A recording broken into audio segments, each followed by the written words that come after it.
In Psalm 40, the story opens in a moment of dramatic rescue. The speaker recounts his past agony, a patient man stuck fast in the slimy pit and miry bog of despair. He waited persistently for the Lord, who finally bent down, lifted him out, set his feet on a rock, and placed a new song of praise in his mouth.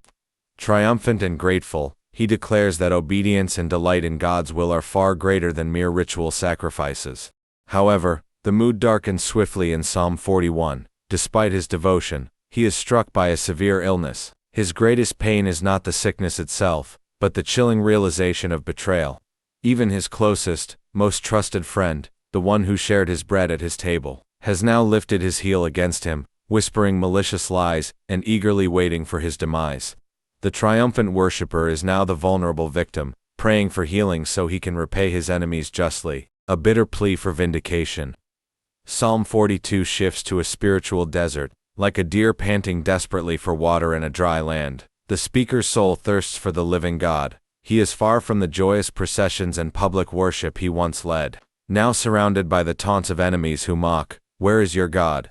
Overwhelmed by deep waters of sorrow, he speaks to his own despondent soul, commanding it, not once but twice, to hope in God.